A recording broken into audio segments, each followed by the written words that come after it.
I will be talking about how we are trying to systemize the adoption of artificial intelligence.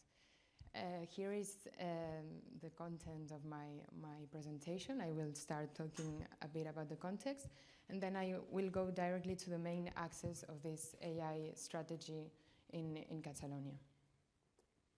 So the Health AI Programme was approved on March of this year, and it was born with the mission of creating an enabling environment for innovation that could improve care for citizens and as well as supporting healthcare professionals. We have the vision of leading the implementation of AI solutions that contribute to healthcare quality and the sustainability of our healthcare system, and respecting, of course, the values of transparency, efficiency, innovation, etc. Which are the benefits of creating this kind of programs? We believe that we are promoting an AI ecosystem in our field of health. We also are participating in the promotion of data quality. With this program, we also want to allow a strategic alignment in AI policies. We also want to guarantee equity in the access of these AI solutions, and also we want to contribute to the system's efficiency. So now that we have learned about the context, I'm going directly to the main axis of this program. There are three main axes that are research and innovation, evaluation, and healthcare system implementation. Each axe has their own strategic actions, and I'm going to go directly to the first one. The first strategic action would be launching AI challenges.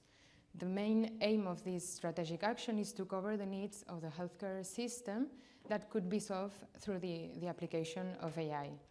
Nowadays, we have 4 ongoing challenges. The first one on diabetic retinopathy.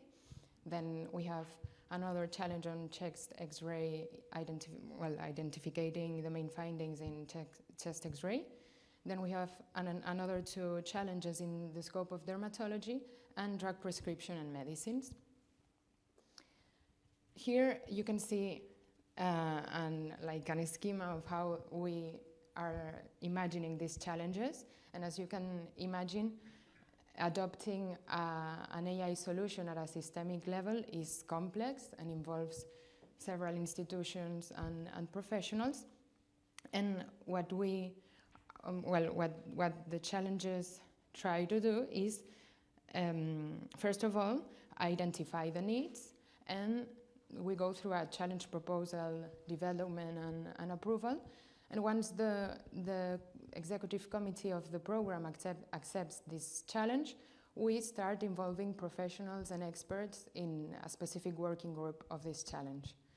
Then we start with the procurement process, and we decide the specifications of this procurement process. Normally, we start with a preliminary market consultation to know a bit more about the context and the possibilities the market can offer. Then, once we publish these specifications, we start receiving the proposals and we evaluate them. A differential point here is that as we are talking about AI algorithms, we need to validate those algorithms with our own data.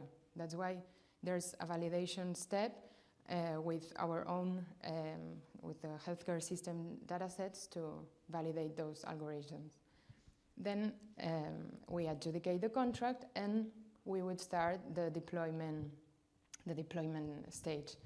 Once the solutions are deployed, we would start this tracking step where we are continuously assessing these solutions and tracking its evolution and monitoring them.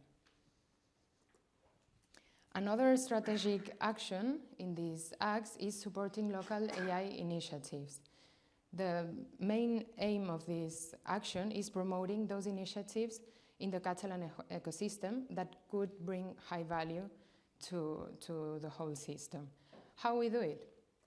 We mentor projects during their definition and execution, and we also publish good practice guidelines. Now we have 2 guidelines published, one on good practices for code development in the scope of AI for health, and another one on explainability. And soon we will publish 2 more about CE marking and data protection. Also, with this strategic action, we want to define the requirements for the implementation of AI. We are aiming for implementing trustworthy AI tools. And here, we take into account the future AI principles. Future AI is, as you can see on the map, an international framework that is being developed by a multidisciplinary team, where the word future, each letter aims for one principle of trustworthy AI that has to be fair, universal, traceable, usable, robust, and explainable. Then the third strategic action of these first acts would be the Health Observatory. Here we work in 2 main directions. In one hand, we have the register of AI tools, where we analyze the level of implementation of AI and the maturity of the solutions we identify. And then we also want to act as a radar of the latest innovations in AI at an international level. Here I would like to show you some of the first indicators that we are collecting in the observatory. Nowadays we have 145 AI tools registered by 79 different entities, and we classify them according to the technology readiness level. And we also classified this technology readiness level in 4 different phases: research, prototyping, development, and deployment. The main specialty, medical specialty, is oncology, but we found out that more than 20% of the tools are transversal. That means that we could apply them in different medical specialties.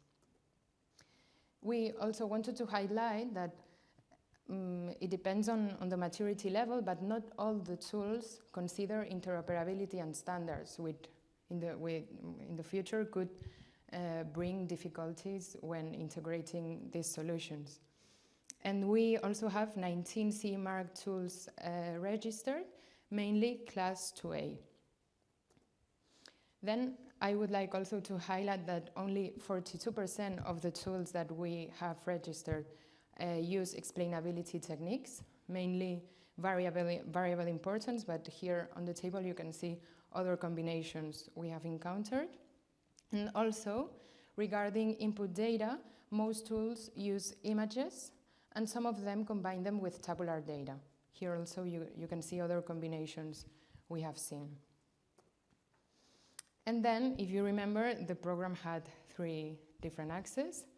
The second one, evaluation. Here we want to evaluate the solutions before their implementation and before the implementation at a systemic level.